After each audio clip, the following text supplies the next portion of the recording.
گاڑی کے ٹائر کو غصے سے کک لگا کر وہ گاڑی میں بیٹھ گیا اور اس جگہ سے نکل گیا۔ اشال کو جب ہوش آیا تو وہ اس کے ساتھ گاڑی میں تھی۔ اس کا سر بے حد درد کر رہا تھا۔ اس نے ہاتھ لگایا تو وہ جگہ سوزش سے ابھری ہوئی تھی۔ ناظر شاہ نے اسے ہلتا ہوا دیکھا تو جان گیا کہ وہ ہوش میں آ چکی ہے۔ اشال نے اسے اپنی طرف دیکھتے پایا تو نئے سرے سے اس کو دھوکہ یاد آ گیا۔ ماما نے اسے ناظر شاہ کہہ کر پکارا تھا۔ کون ہو تم؟ لہجے میں نفرت لیے وہ پوچھ رہی تھی۔ جواب نہ ملنے پر اس نے اس بار زور سے پوچھا۔ اس کا زہر اگلتا لہجہ ناظر شاہ کو بالکل بھی نہیں بھایا تھا۔ اشال نے غور کیا کہ وہ ہاسٹل کے راستے پر نہیں بلکہ اس کے گھر کے راستے پر روانہ تھے۔ اس نے گھبرا کر ناظر شاہ پر حملہ کر دیا اور گاڑی کو روکنے کی کوشش کرنے لگی۔ اشال کی اس خطرناک حرکت سے گاڑی کا رخ بدل گیا، لیکن اس نے کوہنی کے استعمال سے اسے خود سے پرے ہٹایا اور ان کا ایکسیڈنٹ ہو اس سے پہلے گاڑی کو دوبارہ سنبھال لیا۔ اس نے اشال کی طرف دیکھا تو اب وہ سیٹ پر دوہری ہوئی بیٹھی تھی اور اونچی اونچی سانس لے رہی تھی۔ کوہنی شاید اس کے پیٹ میں لگی تھی، اس لیے وہ درد سے دوہری ہوئی پڑی تھی۔ اس سے پہلے کہ اشال پھر سے کچھ کرتی، گاڑی ناظر شاہ کے گھر میں داخل ہو گئی۔ گاڑی کو گیراج میں کھڑا کر کے وہ اس میں سے نکل آیا اور اشال کے سائیڈ کا دروازہ کھول دیا۔ باہر نکلو۔ اشال لمبے لمبے سانس بھرتی سیدھی ہوئی اور ڈھٹائی سے وہیں بیٹھی رہی۔ آخر کون ہو تم؟ کیوں کر رہے ہو ایسا؟ پلیز مجھے ہاسٹل جانا ہے، میں کسی کو کچھ نہیں بتاؤں گی۔ اس کی بات پر وہ مسکرا اٹھا۔ کیا تمہیں میں بے وقوف لگتا ہوں تو تم مجھے ہاسٹل جانے کا کہو گی اور میں تمہارے حکم کی تکمیل کرتا وہاں لے جاؤں گا؟ اس نے اشال کو بالوں سے دبوچ کر باہر کھینچا۔ اشال کے سر میں پہلے ہی درد تھی، اب وہ تکلیف سے تلملا اٹھی اور چیخنے لگی۔ جانے دو پلیز، میں نے تمہارا کچھ نہیں بگاڑا۔ وہ اشال کو انسنا کرتا اسے اندرونی دروازے تک لے گیا اور پھر اندر دھکا دے دیا۔ سخت فرش پر گرنے سے اس کے پیٹ اور بازو میں درد ہونے لگی۔ تم میری بات غور سے سن لو، دوبارہ نہیں سمجھاؤں گا۔ وہ اس کے سامنے بیٹھ گیا۔ تمہارا لیا ہر ایک سانس میری مرہون منت ہے، لیکن گھبراؤ نہیں، جیسے ہی میں تمہاری ماں تک پہنچ جاؤں گا تمہیں بھی اسی کے ساتھ زمین میں گاڑ دوں گا۔ اشال کو سمجھ نہیں آ رہی تھی وہ اس کا اصل چہرہ کیوں نہ دیکھ پائی۔ وہ تو اس سب کی وجہ بھی نہیں جانتی تھی۔ تمہاری جو گنی ہوئی سانسیں بچی ہیں وہ تمہیں یہیں لینی ہیں۔ تمہارے اوپر میری نظر تھی۔ وہ اب اس کے زخموں پر نمک چھڑک رہا تھا۔ اس دن قسمت سے تم مجھے بے ہوش مل گئی تو میں تمہارا بھروسہ جیتنے کے لیے یہاں لے آیا اور تم نے آنکھیں بند کر کے مجھ پر یقین کر لیا۔ وہ اشال کو اس کی بے وقوفیاں جتا رہا تھا اور واقعی اشال نے بنا کچھ جانے اس پہ یقین کر لیا۔ تم نے آسانی سے مجھے اپنی زندگی میں شامل کر لیا اور پھر میرا پروپوزل بھی قبول کر لیا۔ اشال نے اپنی نگاہیں پھیر لیں، اس کی وجہ سے آج وہ اس حال میں تھی اور اس کی ماں نہ جانے کہاں تھی۔ میں تمہاری ماں تک پہنچ بھی گیا لیکن وہ پھر بچ گئی، لیکن تمہیں ڈھونڈتے وہ مجھ تک ضرور آئے گی، اور تب میری جان تم دونوں کو اپنی پیدائش پر افسوس ہوگا۔ اشال کے سامنے گولی چلانے میں اس نے جو ہچکچاہٹ کی تھی وہ جان لیوا بھی ہو سکتی تھی۔ وہ یہ باتیں اشال سے زیادہ اپنے لیے کر رہا تھا تاکہ اپنے مقصد سے بھٹک نہ جائے۔ اشال کو اب تک زندہ رکھنا اس کے پلان کا حصہ نہیں تھا، لیکن وہ زندہ بھی تھی اور اس کے گھر میں تھی۔ وہ جانتا تھا کہ عالیہ اس تک ضرور پہنچ جائے گی اور اس کے لیے اسے اشال کو زندہ رکھنے کی ضرورت نہیں تھی، بلکہ اس کا زندہ ہونا اور اس کے گھر میں ہونا ناظر شاہ کے لیے مصیبت کا باعث بن سکتا تھا۔ اگر مراد یا اس کا کوئی اور آدمی ہوتا تو ابھی تک وہ سانسیں نہیں لے رہی ہوتی۔ اشال اب اپنی بے وقوفی پہ رو رہی تھی۔ ناظر شاہ اسے ویسے ہی چھوڑ کر گھر میں قید کر کے مراد سے ملنے کے لیے چلا گیا۔ اشال کو اپنی ایک ایک لاپرواہی یاد آ رہی تھی کہ کیسے اس نے اپنی ماں کے خلاف یہاں ایڈمیشن لیا تھا اور انجان لوگوں پر بھروسہ کرنے لگی تھی۔ جب اس نے گاڑی کی آواز سنی تو سمجھ گئی کہ وہ دشمن جان چلا گیا ہے۔ آہستہ آہستہ اٹھ کھڑی ہوئی اور فرار کا راستہ تلاش کرنے لگی۔ شاہ کیسے ہو تم؟ وہ آج ایک لمبے عرصے بعد مراد کے گھر گیا تھا۔ اس کے قدموں میں بیٹھی لڑکی زمین سے کھانا اٹھا کر کھا رہی تھی۔ اس کے جسم اور چہرے پر نیلے نشان صاف دکھ رہے تھے، اسی وجہ سے ناظر شاہ اس کے گھر جانے سے گریز کرتا تھا۔ میں ٹھیک ہوں مراد، مجھے یقین ہے تم نے ان دونوں کا کام تمام کر دیا ہوگا۔ مراد ایک ہاتھ میں وائن کا گلاس پکڑے اسے کہہ رہا تھا۔ نہیں، وہ دونوں زندہ ہیں۔ مراد اس کی بات سن کر اکڑ کر بیٹھ گیا۔ کیا مطلب ہے تمہارا؟ وہ ابھی تک زندہ کیوں ہیں؟ کیا وہ تمہارے قبضے میں ہیں؟ لڑکی میرے پاس ہے پر عالیہ مجھ سے بچ کر بھاگ گئی۔ ایسا کیسے ہو سکتا ہے ناظر شاہ کہ تم جیسے کھلاڑی سے بچ کر بھاگ گئی اور ابھی تک زندہ بھی ہے؟ مراد اس کا مکمل نام تبھی لیتا تھا جب وہ بہت غصے میں ہو۔ اس کی جگہ اگر کوئی اور یہ کہہ رہا ہوتا تو اب تک مراد اسے اوپر پہنچا چکا ہوتا۔ مراد کے رویے سے اسے بھی غصہ آ گیا۔ وہ زیادہ دیر مجھ سے نہیں بچ پائے گی، میں اس تک پہنچ جاؤں گا۔ مراد نے طیش کے عالم میں اپنے قدموں میں بیٹھی اس لڑکی کو زوردار کک ماری، جس سے وہ اپنی جگہ سے کافی دور جا گری اور منہ پر ہاتھ رکھ کر اپنی سسکیاں روکنے لگی۔ ناظر شاہ اپنی جگہ سے اٹھ کھڑا ہوا اور مراد بھی اس کے سامنے آ کھڑا ہوا۔ تم میں نرمی آ گئی ہے، وہ لڑکی تمہیں کمزور کر رہی ہے۔ مراد کی بات سن کر غصے سے اس کی آنکھیں سرخ ہونے لگیں۔ مراد اس کی تنی ہوئی رگیں صاف دیکھ سکتا تھا۔ میں کمزور نہیں پڑ سکتا، اور اس لڑکی کے ہاتھوں جس کے ماں باپ نے میرا سب چھین لیا، ایسا کبھی نہیں ہو سکتا مراد۔ اسے اتنے غصے میں دیکھ کر مراد اس سے کچھ قدم دور ہو گیا۔ تو تم اس کا کیا کرو گے؟ وہ تمہارے لیے مسئلہ بن سکتی ہے، وہ بھی ایسے وقت میں جب ہاتھ ہم پر اتنا بھروسہ کرنے لگا ہے۔ اس کے ساتھ جو بھی کرنا ہے اس سے ہمارے کام میں کوئی رکاوٹ نہیں آئے گی۔ مراد اب تجسس سے اسے دیکھ رہا تھا۔ تو کیا کرنے کا سوچا ہے تم نے؟ آج شام میرے گھر میں پہنچ جانا، تم جان جاؤ گے۔ اشال نے پہلے دروازہ کھولنے کی کوشش کی، لیکن وہ ایک بھاری اور مضبوط رکاوٹ ثابت ہوا۔ اس کے بعد اس نے کوئی کھڑکی ڈھونڈنا شروع کی، لیکن گراؤنڈ فلور پر کوئی کھڑکی ہی نہیں تھی۔ تنگ آ کر وہ سیڑھیاں چڑھنے لگی۔ اسے جلدی کرنا تھا، وہ کبھی بھی آ سکتا تھا۔ سر اور پیٹ میں ہوتی تکلیف کو نظر انداز کرتی وہ ایک ایک کمرے میں جا کر کوئی کھڑکی تلاش کرنے لگی۔ جو 2 کھڑکیاں ملی وہ لوہے کی سلاخوں سے بند تھیں اور وہ کھل بھی نہیں رہی تھیں۔ ایک وسیع کمرے میں اسے دیوار کے سائز کی ریلنگ دکھی۔ شاید یہ ناظر شاہ کا کمرہ تھا۔ اس نے اسے کھولنا چاہا پر وہ نہیں کھلی، کیونکہ نہ تو وہ کھڑکی تھی اور نہ ہی دروازہ، بس اسے دیوار کی جگہ نصب کیا گیا تھا۔ وہاں سے نکلنے کا یہی راستہ تھا، شاید وہ کسی چیز سے لٹک کر نیچے اتر سکے۔ یہ سوچ کر وہ کمرے سے باہر نکل گئی اور کوئی ایسی چیز ڈھونڈنے لگی جس سے وہ اس شیشے کو توڑ سکے۔ جب کچھ نہ ملا تو وہ گراؤنڈ فلور پر گئی اور بہت مشکل سے ڈائننگ ٹیبل کی ایک کرسی کھینچ کر اوپر لانے لگی۔ کمرے میں پہنچ کر اس نے اسے اٹھانا چاہا، لیکن درد کی وجہ سے نہیں کر پائی۔ پھر بیٹھ کر کچھ دیر لمبے لمبے سانس بھرتی رہی اور ایک بار پھر ہمت کی۔ جتنا ہو سکا اس نے اتنی زور سے وہ کرسی شیشے پر دے ماری، پر وہ شاید بلٹ پروف تھا۔ اسے تو کچھ نہ ہوا، لیکن اشال ضرور لڑکھڑا گئی۔ اشال نے 2 بار مزید کوشش کی، لیکن ٹوٹنا تو درکنار، اسے ایک خراش تک نہ آئی۔ خود کو لاچار محسوس کرتی وہ آنسو ضبط کرنے لگی۔ وہ اپنی بچی ہوئی طاقت بھی استعمال کر چکی تھی۔ پورے گھر میں اسے لینڈ لائن نہیں دکھی تھی۔ شاید اسے کوئی اور راستہ اپنانا چاہیے۔ یہ سوچ کر وہ پلٹی ہی تھی جب سامنے موجود شخص کو دیکھ کر ٹھٹک گئی۔ وہ بڑے آرام سے دیوار کے ساتھ ٹیک لگا کر سامنے چلتی فلم کو دیکھ رہا تھا۔ ہاتھ پینٹ کی پاکٹس میں گھسائے، چہرے پر مسکراہٹ سجائے، اشال کی حرکتوں پر خوب محفوظ ہو رہا تھا۔ شیشہ توڑنے کی کوشش کے دوران اشال کو پتہ ہی نہ لگا کہ وہ کب لوٹ آیا۔ اسے اپنے ہاتھ پاؤں پھولتے ہوئے محسوس ہونے لگے۔ تو تم مجھے جانے دو یہاں سے پلیز۔ اشال اپنی سہمی ہوئی آواز میں اس سے بھیک مانگ رہی تھی۔ ناظر شاہ اب اس کی طرف بڑھنے لگا۔ اشال اس کرسی کے پیچھے کھڑی ہو گئی۔ اس کے قریب پہنچ کر ناظر شاہ نے کک سے اس کرسی کو اپنے اور اشال کے درمیان سے ہٹا دیا۔ وہ اب اس کے سامنے کھڑا تھا اور اشال کی پشت پر وہی منحوس شیشہ اسے مزید پیچھے ہٹنے سے روک رہا تھا۔ بہت جلدی تھی تمہیں میرے کمرے میں آنے کی، اس نے اشال کو طنز کرتے ہوئے کہا، اور اشال کا دل چاہا وہ اس کا چہرہ نوچ لے جیسے اس لڑکی کا نوچ لیا تھا۔ مجھ سے دور رہو تم۔ اسے اس کی اتنی قربت بالکل نہیں بھائی تھی۔ جب تک تم زندہ ہو تمہیں سب برداشت کرنا ہوگا۔ اشال بھی اسے گھورنے لگی۔ بھول ہے تمہاری، دیکھ لیتے ہیں۔ ویسے میں تمہیں یہ بتا دوں، آج شام ہمارا نکاح ہے۔ چہرے پر مسکراہٹ سجائے اس نے نیا بم پھوڑا تھا۔ اس کی بات سن کر پہلے تو اشال کھلے منہ اور پھٹی آنکھیں لیے اسے دیکھتی رہی، اور پھر ایک دم اس کی بات پر ہنسنے لگی۔ اسے اپنا غصہ نکالنے کا کوئی رستہ نہ سوجا تو الٹا ہنسنے لگی۔ اس کی یہ حرکت سے ناظر شاہ کو کوئی فرق نہ پڑا۔ اس نے کئی لوگ دیکھے تھے جو اپنے آخری لمحوں میں ایسے ہی حواس کھو بیٹھتے تھے۔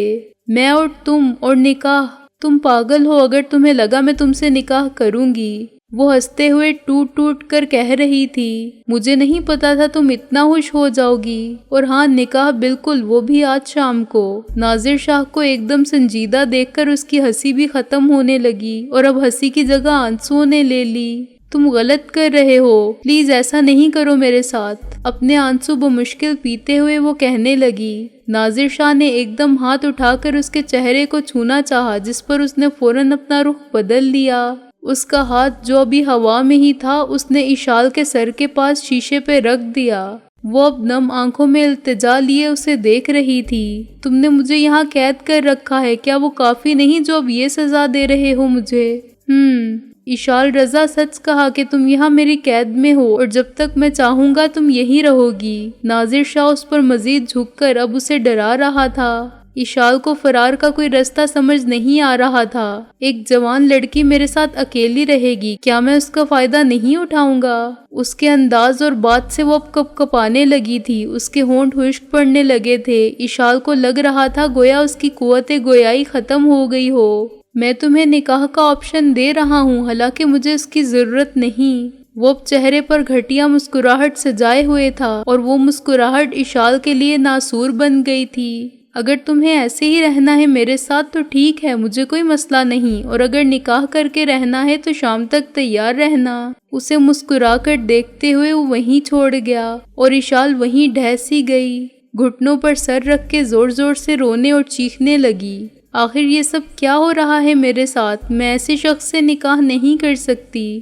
لیکن وہ اسے بہت کارگر دھمکی دے کر گیا تھا۔ وہ شخص کچھ بھی کر سکتا تھا، یہ وہ اچھے سے دیکھ چکی تھی۔ اس کی باتوں کو یاد کر کے اس کے وجود میں پھر سے کپ کپاہٹ ہونے لگی تھی۔ یہ اس کا گھر تھا، آخر اسے کیا ضرورت تھی اشال کو یہاں پر لانے کی؟ اب اسے خود پر غصہ آ رہا تھا۔ فریج سے ٹھنڈا پانی نکال کر وہ اس کے گھونٹ بھر رہا تھا۔ وہ اشال کو کہیں بھی رکھ سکتا تھا، لیکن اسے ڈر تھا کہ مراد اس تک پہنچ کر اسے مار ڈالے گا۔ اسے جسے قتل کرنے کا اس نے شروع سے ہی سوچ رکھا تھا، اب اسے سب سے بچانے کی ترکیبیں بنا رہا تھا۔ فی الحال وہ اس کے گھر میں سب سے زیادہ محفوظ تھی اور اس سے نکاح اس کی مجبوری تھی۔ اسے کچھ فائلز چیک کرنی تھی۔ مراد کی اگلی پیشی بھی آنے والی تھی، اس لیے اس کا وکیل ہونے کے ناطے اسے اس کی تیاری بھی کرنی تھی۔ اس کا دوست فراز، جو کہ ایک ڈاکٹر تھا اور اکثر ان کے زخموں کا علاج کرتا تھا، ان دونوں کا نکاح پڑھانے والا تھا۔ اس کے لیے مراد، نوری اس کی بیوی اور فراز کی بیوی گواہوں کے طور پر شامل ہونے والے تھے۔ فراز کے علاوہ کوئی بھی نہیں جانتا تھا کہ وہ یہاں پر کیوں ہیں۔ مراد کو جب اس نے اپنے منصوبے کا بتایا تو وہ آگ بگولا ہو گیا۔ کیا تم بھول گئے ہو رضا نے کیا کیا؟ مراد، مجھے بار بار یہ کہنا بند کرو، میں کچھ نہیں بھولا اور نہ ہی اپنا مقصد بھولا ہوں، بس پلان میں تھوڑی تبدیلی آئی ہے۔ مراد اسے شک سے دیکھ رہا تھا، اسے ناظر شاہ پر یقین نہیں آ رہا تھا۔ میرے پاس اس وقت کوئی راستہ نہیں۔ اس کی ماں کو پکڑنے کے لیے اشال کو زندہ رکھنا ضروری ہے اور اسے ہاسٹل سے میرے ساتھ آتے ہوئے سب نے دیکھا تھا۔ ایسے میں ہم پولیس کا خطرہ نہیں لے سکتے۔ اس کی باتوں سے مراد کو احساس ہوا کہ شاید وہ صحیح کہہ رہا ہے، لیکن اس کا تجربہ اسے بتا رہا تھا کہ یہ سب جھوٹ ہے۔ وہ جب اسے وہاں چھوڑ کر گیا تھا، اشال وہیں بیٹھی تھی۔ اس کا سر اور پیٹ درد پہلے سے کم تھا کیونکہ اس کے سینے میں اٹھتی درد کے آگے یہ کچھ نہیں تھا۔ خود پر غصہ اور افسوس کے علاوہ کچھ نہیں کیا جا سکتا تھا، لیکن وہ شکر گزار تھی کہ وہ اور اس کی ماں جہاں بھی تھے کم از کم زندہ تھے، اور یہ اچھی خبر تھی۔ اس کے کپڑے، چہرے اور بالوں پر ابھی بھی مٹی لگی ہوئی تھی۔ دروازہ کھلنے کی آواز پر بھی اس نے اپنے گھٹنوں سے سر نہیں اٹھایا تھا۔ کوئی اس کے سامنے کھڑا تھا اور وہ یہ محسوس کر سکتی تھی۔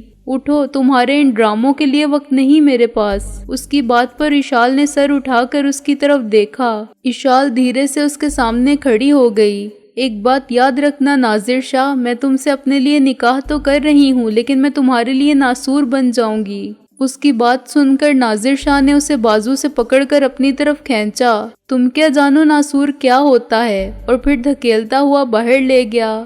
اشال نے سیڑھیوں سے اترتے ہوئے نیچے دیکھا تو لاؤنج میں کافی لوگ موجود تھے۔ انہیں دیکھتے ہی پہلی بات جو اس کے ذہن میں آئی وہ مدد کی تھی۔ آخر ان لوگوں میں سے کوئی تو اس کی مدد کر سکتا تھا۔ ناظر شاہ نے اس میں آتی تبدیلی کو فوراً سمجھ لیا تھا۔ یہ لوگ تمہاری مدد نہیں کریں گے، الٹا تمہاری جان لینے میں وقت ضائع نہیں کریں گے۔ اس کی بات سن کر اشال بڑی بڑی آنکھوں سے اسے دیکھنے لگی۔ وہ اب ان لوگوں کے درمیان پہنچ چکے تھے، سب اسے دلچسپی سے دیکھ رہے تھے، ماں سوائے اس بوڑھے شخص کے۔ اس کی نظروں میں اشال کے لیے نفرت وہ اتنی دور سے بھی محسوس کر پا رہی تھی۔ اس کے سامنے اسے ناظر شاہ ایک محفوظ قلعہ محسوس ہوا، اس لیے وہ اس کے قریب ہو گئی۔ اشال کی اس حرکت کو سب نے دیکھا تھا، خاص طور پر اس شخص نے۔ ان میں سے ایک آدمی جو کہ چشمہ پہنے ان سے قدرے بہتر لگ رہا تھا، پاس آ کر ناظر شاہ سے ملنے لگا۔ اس کے ساتھ ایک عورت بھی تھی، شاید یہ میری مدد کر سکے۔ اسی چشمے والے شخص نے جسے ناظر شاہ فراز کے نام سے مخاطب کر رہا تھا، ان کا نکاح پڑھنا شروع کیا۔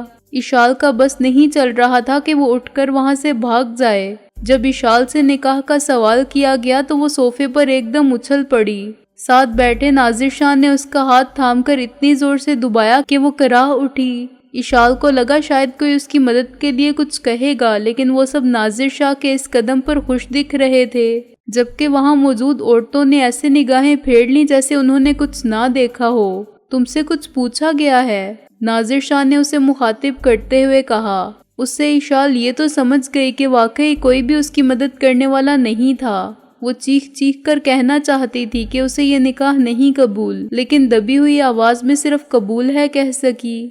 گواہوں نے اپنے دستخط کیے اور یوں وہ دونوں شرعی اور قانونی حیثیت سے ایک دوسرے کا لباس بن گئے۔ وہ اس وقت ناظر شاہ کے کمرے میں تھی۔ اس کے ساتھ فراز کی بیوی تھی جو ناظر شاہ کے کہنے پر کپڑے اور کچھ دوسری استعمال کی چیزیں لائی تھی۔ اشال کو وہ اچھی لگی، اس لیے موقع ضائع کیے بغیر مدد مانگنے لگی۔ پلیز میری مدد کریں، مجھے یہاں زبردستی رکھا گیا ہے۔ پلیز اب پولیس کو بتا دیں، مجھے بچا لیں ورنہ یہ مجھے مار ڈالے گا۔ پہلے تو وہ عورت آنکھیں پھاڑ کر اسے دیکھتی رہی اور پھر بوکھلا کر ادھر ادھر دیکھنے لگی۔ میرے خیال سے تم پر یہ رنگ بہت اچھا لگے گا، وہ ایسے کہہ رہی تھی جیسے اس نے کچھ سنا ہی نہیں۔ اشال کو تو یقین ہی نہیں آیا، اس نے دوبارہ کوشش کرنی چاہی۔ نہیں، آپ سمجھ نہیں رہے، مجھے یہاں زبردستی۔ اس نے اپنی بات ابھی مکمل بھی نہ کی تھی جب وہ عورت ایک دم کھڑی ہو گئی۔ شاہ صاحب، میں بس آپ کی بیوی کو آپ کی منگوائی ہوئی چیزیں دے رہی تھی۔ جاؤ، فراز تمہارا انتظار کر رہا ہے۔ وہ سر جھکائے وہاں سے چلی گئی۔ اشال خود کو اس کے ساتھ تنہا پا کر بوکھلا رہی تھی، لیکن اس نے فیصلہ کر لیا تھا کہ ہر چیز کا مقابلہ وہ بہادری سے کرے گی۔ تمہیں منع کیا تھا نا میں نے کہ کسی سے کچھ مت کہنا، لیکن تم نے میری بات نہیں مانی۔ میں تمہاری غلام نہیں ہوں جو تمہاری ہر بات مانوں۔ اوہ، تو تم میں پھر سے جوش آ گیا۔ وہ اس کے سامنے کھڑا تھا۔ میں تم سے ڈرتی نہیں، مجھے نہیں پتا کہ تم کس چیز کا بدلہ لے رہے ہو، لیکن تم نے جو کچھ میرے ساتھ کیا ہے اس کے بعد ان کا ادھورا کام میں مکمل کروں گی۔ اشال کے یہ کہنے کی دیر تھی کہ غصے سے ناظر شاہ کا چہرہ سرخ ہونے لگا۔ اس نے اشال کو گردن سے دبوچ لیا اور اپنا ہاتھ اس کے گلے کا پھندا بنا دیا۔ اشال اس کی پکڑ میں جھٹ پٹانے لگی۔ وہ دونوں ہاتھوں سے خود کو اس سے آزاد کروانے کی کوشش کرنے لگی۔ ناظر شاہ کی پکڑ اس کی گردن پر مزید مضبوط ہونے لگی۔ اگر تمہیں ایک لمحے کے لیے بھی لگا کہ تم مجھ سے بچ سکتی ہو یا مجھے کوئی نقصان پہنچا سکتی ہو تو وہ تم اس ذہن سے نکال دو، کیونکہ میں وعدہ کرتا ہوں کہ اگر ایسا کچھ کرنے کی کوشش کی تو تمہاری جان بہت دردناک طریقے سے نکالوں گا اور تم ترسو گی کہ کب تم آخری سانس لو۔ اشال مسلسل اس سے آزاد ہونے کی کوشش کر رہی تھی، لیکن پھر سانس رکنے سے اس کی قوت بھی جیسے جانے لگی۔ ناظر شاہ نے اسے اپنی گرفت سے آزاد کر دیا اور وہ فرش پر جا گری، کھانستے اور اونچی اونچی سانس لینے لگی۔ اپنی گردن پہ ابھی بھی اسے ناظر شاہ کی مضبوط پکڑ محسوس ہو رہی تھی۔ اس کے ہاتھ نے گہرا نشان چھوڑا تھا اور وہ اس میں جلن محسوس کر رہی تھی۔ ناظر شاہ اسے وہیں چھوڑ کر چلا گیا کیونکہ وہ جانتا تھا کہ اگر وہ وہاں رکا تو یقیناً اسے مار ڈالے گا۔ اسے گھر میں قید کر کے وہ اپنے نئے شکار کے بارے میں سوچنے لگا۔ اس جگہ پر کسی کا آنا نہیں تھا، یہاں تک کہ کوئی ٹی وی بھی نہیں تھا۔ اشال نے تنہائی میں کہیں کوئی رستہ تلاش کرنے کی کوشش کی، پر وہ جگہ کسی اندھیرے قلعے کی طرح بند تھی۔ وہاں سے باہر نکلنے کا صرف ایک راستہ تھا جسے وہ ہمیشہ بند کر کے جاتا تھا۔ ناظر شاہ صبح اٹھ کے خود ناشتہ بناتا اور پھر چلا جاتا۔ اس نے اشال سے اپنا فاصلہ برقرار رکھا تھا جس کے لیے وہ شکر گزار تھی۔ اگر وہ اشال کی موجودگی بھول چکا تھا جو کہ ناممکن تھا، پر اگر ایسا تھا تو وہ اس کی نظروں میں نہیں آنا چاہتی تھی۔ اس کی اب بس ایک امید یہ تھی کہ ہاسٹل انتظامیہ اس کی غیر موجودگی کا نوٹس ضرور لے گی اور شاید پولیس سے رابطہ قائم کرے، لیکن پچھلے 2 دن سے ایسا کچھ نہیں ہوا تھا۔ وہ مایوس نہیں ہونا چاہتی تھی کیونکہ مایوسی اس کی اصل ہار ہوتی اور پھر اسے ناظر شاہ سے واقعی کوئی بچا نہ پاتا۔ ناظر شاہ اس وقت مراد سے مل کر آیا تھا۔ وہ پھر سے اشال کے معاملے میں اس کا سر کھا رہا تھا۔ اسے نہیں پتا تھا کہ کب تک وہ اسے یوں ٹال سکتا ہے۔ پولیس اس کے گھر کے باہر کھڑی تھی، اسے پتا تھا وہ اس تک ضرور آئے گی۔ پولیس میں موجود اس کے خبری ناظر شاہ کو پہلے ہی آگاہ کر چکے تھے۔ نیا آئی جی ان کے لیے مشکلات کھڑی کر رہا تھا۔ ناظر شاہ اس کے تبادلے کی کوشش کر رہا تھا جس وجہ سے اس پر کڑی نظر رکھے تھا۔ آفیسر کیا بات ہے؟ آپ کے خلاف اغوا کی FIR درج کی گئی ہے۔ اغوا کی؟ کیا میں جان سکتا ہوں کس کے اغوا کی؟ اشال رضا، آخری بار آپ کو اس کے ساتھ دیکھا گیا تھا۔ میں نے اشال کو اغوا نہیں کیا، ہم دونوں ایک دوسرے کو پسند کرتے تھے اور شادی کرنا چاہتے تھے، لیکن اس کی والدہ میرے خلاف تھیں جس وجہ سے اشال اور میں نے کچھ دن پہلے ہی انہیں بنا بتائے شادی کر لی۔ وہ مسکراتے ہوئے بتا رہا تھا۔ اس کا مطلب اشال رضا آپ کے ساتھ ہیں؟ اشال رضا نہیں آفیسر، اشال شاہ کہیں۔ ہمیں ان سے مل کر ان کا بیان لینا ہوگا۔ ضرور، کیوں نہیں؟ ناظر شاہ انہیں لان میں رکنے کا کہہ کر خود اندرونی دروازے کی طرف بڑھ گیا۔ گھر میں داخل ہو کر وہ اپنے کمرے کی طرف بڑھ گیا۔ جانتا تھا اشال وہیں ہوگی۔ وہ اس شفاف شیشے کے سامنے کھڑی باہر ہی دیکھ رہی تھی۔ اس نے یقیناً پولیس کو دیکھ لیا تھا، تبھی چہرے پر قاتلانہ مسکراہٹ سجائے ناظر شاہ کی طرف پلٹی۔ ہاں ناظر شاہ، لگتا ہے ہم دونوں کی سواری آ گئی، میری واپسی کی اور تمہاری جیل کی۔ اس کا لہجہ زہر آلود تھا جس سے اس کے دل نے ایک آہ بھری تھی، لیکن وہ بھی اپنے احساسات چھپانے میں ماہر تھا۔ اس کے سامنے آ کھڑا ہوا اور اشال ہی کے انداز میں کہنے لگا، اتنی بھی کیا جلدی ہے اشال شاہ؟ ناظر شاہ نے اسے زج کرنا چاہا جس میں وہ کامیاب بھی رہا۔ تم یہاں سے مسکراتے ہوئے میرا ہاتھ تھام کر باہر چلو گی اور کہو گی کہ تم اپنی مرضی سے یہاں ہو اور بہت خوش ہو اپنے اس پیارے شوہر کے ساتھ۔ وہ اب اس کی گردن پہ پڑے اس نشان پر انگلی پھیرتے ہوئے کہہ رہا تھا جو کہ پہلے سے قدرے ہلکا ہو چکا تھا۔